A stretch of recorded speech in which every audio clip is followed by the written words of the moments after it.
मेरे अब्बा का ताल्लुक खाते पीते घराने से था। हमारी ज़मीनें भी थीं और इसके अलावा हमारा मकान भी ज़ाती था।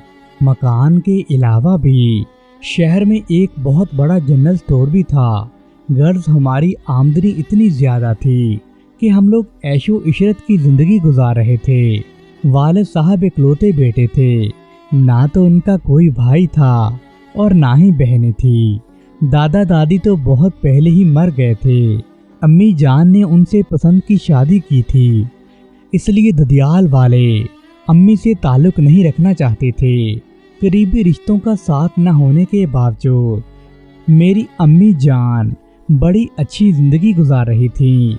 उन्हें अपने ख़ानदान से अलग हो जाने का कुछ ज़्यादा दुख भी नहीं था, क्योंकि उन्होंने मोहब्बत की शादी की थी। हम सब 6 बहन भाई थे। मैं सब बहनों से बड़ी थी। मैं मैट्रिक की तालिब-इल्म थी, बाकी सब छोटी क्लासों में पढ़ते थे। जब मेरे वालिद मोहतरम का इंतकाल हो गया तो हमारी माँ पर तो सदमों के पहाड़ टूट पड़े। हमारी अम्मी जान बेवा हो गईं। अब मैं बड़ी थी, इसलिए मुझे को घर-बार देखना था और तालीम भी मुकम्मल करनी थी। उन दिनों मेरी उम्र तकरीबन 16 साल थी, मगर मैं अपनी हम उम्र लड़कियों से बहुत ज़्यादा होशियार थी। मुझको घर के हालात और वालदा के दुखों का अच्छी तरह एहसास था। मैं आम लड़कियों से बड़ी मुख्तलिफ थी। मैं हमेशा अपनी वालदा को तसल्ली देती थी कि अम्मी घबराएं नहीं, मैं आपकी बेटी नहीं बल्कि बेटा ही हूँ। बस मुझे तालीम मुकम्मल कर लेने दें, फिर हमारे सब दुख दूर हो जाएंगे। माँ को मेरी ढारस से बड़ा सुकून मिलता था। हकीकत में मेरे सिवा उनका कोई और भी नहीं था, क्योंकि रिश्तेदार तो पहले ही उनको नहीं बुलाते थे। अब वो समझने लगी थी कि वाकई मेरी ये बेटी ही अब मेरे घर का चिराग बनेगी और हमारे दुखों का मदावा करेगी। दोस्तों, मैंने भी पक्का सोच लिया था कि सारी ज़िंदगी शादी नहीं करूँगी, या जब तक मेरे भाई कमाने के लायक नहीं हो जाते मैं उनको इस लायक बनाऊंगी, उन्हें आला तालीम याफ्ता बनाऊंगी। लेकिन पेट का दोज़ख भी तो भरना होता है और अपने बहन भाइयों को पढ़ाना भी था। वालिद साहब के एक मुखलिस दोस्त थे, उस बुरे वक़्त में हमारे बड़े काम आए। मेरे भाई अभी बहुत छोटे थे, वो अब्बू जान का स्टोर नहीं चला सकते थे। मेरे अब्बू के दोस्त ने वो जनरल स्टोर अच्छे दामों से हमसे खरीद लिया और सारा रुपया अम्मी के नाम पर हमने बैंक में डलवा दिया। इस तरह हमारा गुजर बसर होने लगा। जिस साल हमारे अब्बा जान फौत हुए थे, मैं मैट्रिक का इम्तहान भी नहीं दे सकी थी, क्योंकि मेरी अम्मी परेशानी का शिकार थीं और बीमार ही रहती थीं और घर बार की देखभाल करने वाला कोई नहीं था। उस वक़्त अंकल ने ही हमसे राब्ता किया था, क्योंकि जनरल स्टोर बिल्कुल बंद पड़ा था। 1 साल ऐसे ही मसाइल में गुजर गए। आमदनी के ज़राए तकरीबन बंद हो गए थे। ज़मीन पर जो आदमी मुख्तार था वो ही मालिक बन बैठा। सारी पैदावार वो खुद रख लेता था। अब उसका मुकाबला कौन करता, क्योंकि गांव में हमें कोई जानता भी नहीं था। आमदनी बहुत घट रही थी। दोस्तों, साल के बाद मैंने दोबारा पर्चों की तैयारी करके किसी तरह से मैट्रिक का इम्तहान दे डाला। जी तो चाहता था कि कॉलेज भी तालीम मुकम्मल करूं, मगर मेरे हालात इजाज़त नहीं दे रहे थे। पढ़ाई को न चाहते हुए भी मुझे छोड़ना पड़ा और मुलाजमत की तलाश में मैं निकल पड़ी, क्योंकि इतना वक्त नहीं था कि पहले मैं ग्रेजुएशन करूं, फिर 6 माह तक भाग दौड़ करूं और फिर मुझे कहीं नौकरी मिलती। लेकिन मैंने नौकरी की तलाश शुरू कर दी और मैंने अपनी स्कूल की एक सहेली के अब्बू से मुलाजमत के लिए कहा, तो उन्होंने मुझे मशवरा दिया कि बेटी, ऐसे आपको मुलाजमत नहीं मिलेगी, क्योंकि आपकी तालीम बड़ी कम है। पहले कम से कम एफए तो कर लें या फिर नर्सिंग की ट्रेनिंग ले लो, इस तरह तुम्हें किसी अस्पताल में नौकरी मिल जाएगी। मैंने अंकल का मशवरा मान लिया और मैं एफए की तैयारी करने लगी। उस दौरान अम्मी की तबीयत भी ठीक हो गई थी। अब वो घर और बच्चों की देखभाल करने के काबिल भी हो गई थी। एफए करने के बाद मैंने एक सरकारी अस्पताल में नर्सिंग की क्लास में दाखिला ले लिया, जहां यूनिफॉर्म, रहाइश और खाना बल्कि वजीफ़ा भी मिलता था। इस तरह मेरा कोर्स बड़ा आसान हो गया। दोस्तों, जिन दिनों मैं नर्सिंग कोर्स के दूसरे साल में थी, तो वहीं मेरी वाक़फियत एक डॉक्टर साहब से हो गई। उनका नाम हमीद था। डॉक्टर हमीद नए नए हमारे अस्पताल में भर्ती हुए थे। ये बड़े खूबसूरत आदमी थे। ये नौजवान होने के साथ साथ मर्दाना शाहकार थे। ये आदमी पेशावर के रहने वाले थे। इनकी खूबसूरती के चर्चे तो पूरे अस्पताल में फैले हुए थे। मैंने उनके साथ वक्त गुजारना शुरू कर दिया। वो भी मेरे तसव्वुर में रहने लगे थे। अब मैं ज़्यादा से ज़्यादा वक्त डॉक्टर हमीद के साथ गुजारती थी। उसकी और मेरी ड्यूटी एक ही वार्ड में होती थी। जब वो मुझसे बात करता तो कहता कि ऐ काश मुझे आप जैसी शरीके हयात मिल जाए तो मेरी ज़िंदगी कितनी हसीन हो जाए। मेरी आइडियल पार्टनर तो आप जैसी ही होनी चाहिए। उसकी बातें पता नहीं मेरे दिल पर असर क्यों नहीं करती थी। हालांकि मैं एक सीधी सादी और हालात की सताई हुई लड़की थी। मैं अच्छी जिंदगी के ख्वाब देखने लगी थी।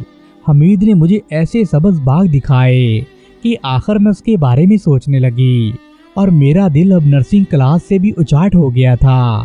कभी अम्मी जान से कहती थी कि मैं शादी नहीं करूंगी और पहले बहन भाइयों को पढ़ाकर उनका अच्छा मुस्तकबिल बनाऊंगी, लेकिन अब तो मेरा कोर्स में बिल्कुल भी दिल नहीं लगता था। मेरा तो दिल करता था कि कौन सी घड़ी मेरी शादी डॉक्टर हमीद के साथ हो जाए।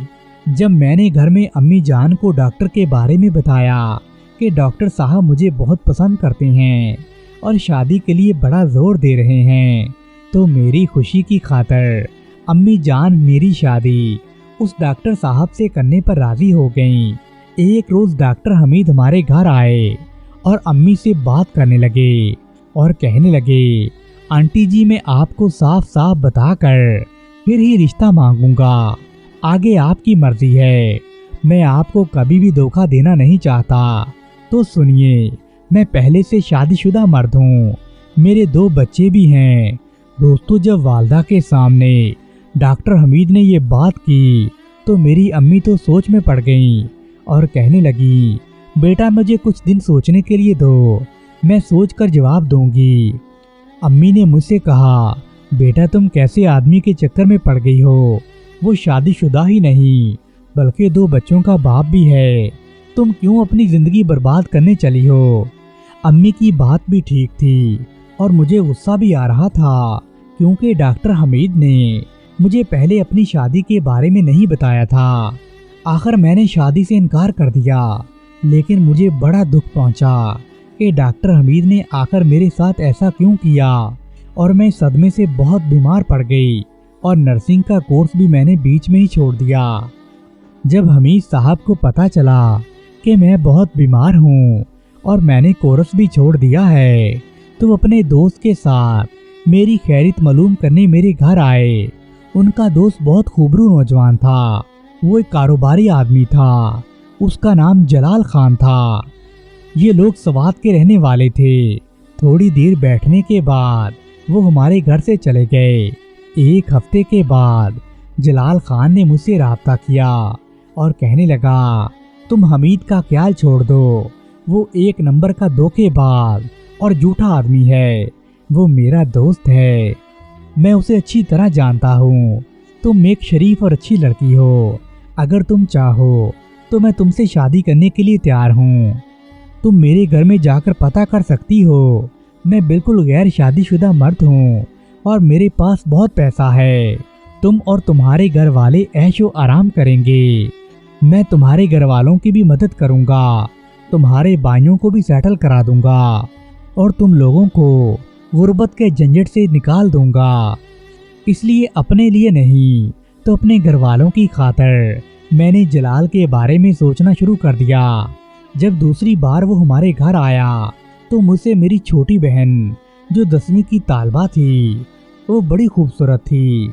हालात की सख्तियां सहते सहते मैं तो बिल्कुल मुरझा कर रह गई थी, लेकिन मेरी छोटी बहन जिसका नाम इकरा था, वो बिल्कुल जवान थी। जैसे ही जलाल खान की नज़र उस पर पड़ी तो गहरी नज़रों से उसे देखने लगा। मुझे ख्याल आया, अगर जलाल मेरी बजाय मेरी बहन से शादी कर ले तो कितना अच्छा होगा। इस तरह मैं अपने छोटे बहन भाइयों के लिए अपनी जिंदगी भी वक्फ कर दूंगी। माँ भी मेरे जाने से तनहा नहीं होगी और छोटी बहन को भी जिंदगी मिल जाएगी। उसकी चलो जिंदगी संवर जाएगी। वो जलाल के जरिए हमारे कुंबे की मदद भी कर सकेगी। मैंने जलाल की तरफ देखा, जैसे उसने मेरे जहन का ख्याल पढ़ लिया हो। उसने मेरी वालदा से कहा, आंटी जी, अगर आप अपनी बड़ी बेटी का रिश्ता देना नहीं चाहती तो फिर छोटी का ही दे दें। उस पर मैंने फौरन हाँ में हाँ मिलाई। वो बोला, इस बार मैं जब आऊँगा तो अपने घर वालों को साथ लाऊंगा और अंगूठी जरूर पहना कर जाऊंगा। दोस्तों, उसके जाने के बाद मेरी अम्मी ने मुझे बहुत डांटा, बेटा ये तुम क्या करने लगी हो? अभी इकरा की उम्र ही क्या है? शादी तो तुम्हें करनी चाहिए, तुम जवान हो गई हो, तुम्हारी शादी की उम्र है। लेकिन इकरा की शादी मैं नहीं करूंगी, इसे मैट्रिक तो पास कर लेने दो। मैंने अम्मा जान को खूब समझाया। मैंने उनको बावर करा दिया कि जलाल खान से शादी नहीं कर सकती, क्योंकि उसको मेरे और डॉक्टर हमीद के बारे में अच्छी तरह से मालूम है। इस बात से मुमकिन है कि शादी के बाद कि वो मुझे डॉक्टर हमीद के ताने दे और मेरी जिंदगी बर्बाद हो जाए। अगर वो अपने घर वालों को लाने पर राजी है तो इकरा से शादी करने में भला क्या मजायका है? कोई बात नहीं, अब ये जवान ही हो रही है। अम्मा जान सोचिए, ये एक अच्छा रिश्ता है। इकरा अच्छे घर में जाएगी तो ऐशो आराम की जिंदगी गुजारेगी। इस तरह हमारे हालात भी बेहतर हो जाएंगे। आखिर मैंने बातें करके अम्मी जान को राजी कर ही लिया। वो पहले तो मुतफिक नहीं हो रही थी, आखिर मेरी बातों में आ गईं। कुछ दिनों के बाद जलाल खान 2 खवातीन के हमरा हमारे घर आया। उनमें से एक औरत को उसने अपनी वालदा और दूसरी को अपनी बड़ी बहन बताया। वो लोग मिठाई और अंगूठी भी लाए थे। उन्होंने इकरा को अंगूठी पहना दी और रस्म करके चले गए। शादी के लिए 1 माह का टाइम लिया गया। मेरी अम्मी कहने लगी, अभी तो हमें तैयारी करनी है, लड़की के लिए कपड़े बनाने हैं, फर्नीचर बनाना है, इतनी जल्दी हम ये सब कैसे करेंगे? तो जलाल की बहन और अम्मी कहने लगी, बहन आप इसका तकल्लुफ ना करें, सारी चीजें हम खुद बनाएंगे, जेवर भी हम ही पहनाएंगे।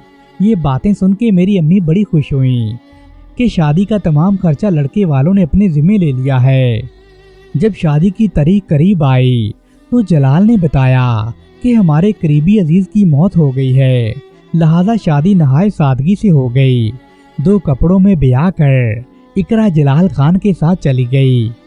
जलाल ने हमें अच्छी तरह बताया था कि मेरी शादी की खबर कभी हमीद तक न पहुँचे, हरगिज उसको ये बात मालूम न हो, वरना वो ये शादी होने नहीं देगा। हमीद मेरा अच्छा दोस्त था, उसको मैं अच्छी तरह जानती थी। खैर, शादी के बाद इकरा अपने घर चली गई। कुछ दिनों तक तो इकरा ने हमें बताया कि यहाँ मैं बड़े सुकून से जिंदगी गुजार रही हूँ और मैं बहुत खुश हूँ। वाकई जलाल मेरा बहुत ख्याल रखते हैं और जल्द ही हम हनीमून के लिए यूरोप जाने वाले हैं। लेकिन 1 हफ्ते के बाद इकरा ने फ़ोन किया कि आज हम रवाना हो रहे हैं और मैं आप लोगों को एयरपोर्ट से फ़ोन कर रही हूँ। और वो दिन है और आज का दिन। इस वाक़े को तकरीबन 30 साल गुजर गए हैं। आज तक ना तो इकरा का फ़ोन आया और ना ही उसने हमसे कभी राब्ता किया और ना ही हमारा कभी जलाल खान से राब्ता हुआ। पता नहीं वो आदमी मेरी बहन को लेकर कहाँ चला गया। हम बहुत परेशान हुए। हमें बाद में पता चला कि जलाल खान दरअसल में एक स्मगलर था। वो बाहर के मुल्कों में लड़कियां सप्लाई करता था। उसने पहले भी 3-4 शादियां की हुई थीं। ये सारी बातें मुझे हमीद ने बताई थी। हमीद एक अच्छा आदमी था, लेकिन वो शादीशुदा था। इस वजह से मेरी अम्मी जान ने उससे मेरे रिश्ते के लिए इनकार कर दिया था। लेकिन हमीद ने हमें बताया कि जलाल 1 नंबर का धोखेबाज आदमी है। वो पाकिस्तान से निकाह करके लड़कियों को ले जाता है और बाहर के मुल्कों में अरबी शेखों को बेच देता है। हमारे साथ जलाल ने बहुत बड़ा धोखा किया और हमने फिर इकरा का मुंह कभी नहीं देखा। मेरी दोबारा हमीद से बातचीत होने लगी। आखिर मेरे दिल में उसके लिए प्यार जागने लगा। तो मैंने उससे शादी कर ली। आज मैं बूढ़ी हो चुकी हूँ। आज भी मेरी छोटी बहन इकरा और जलाल का कोई पता नहीं है कि उसने मेरी बहन को कहाँ बेचा और वो बेचारी किस साल में जिंदगी गुजार रही है। वो जिंदा भी है या मर गई है। प्यारे दोस्तों, आप लोगों से गुजारिश है कि कभी भी किसी अमीर आदमी के धोखे में मत आएं। शादी करने से पहले अच्छी तरह से जांच पड़ताल कर लें। ऐसा न हो कि आप लोगों को भी हमारी तरह पछताना पड़े। प्यारे दोस्तों, अगर आपको ये कहानी पसंद आई है तो वीडियो को लाइक करें और अपने दोस्तों के साथ शेयर करें।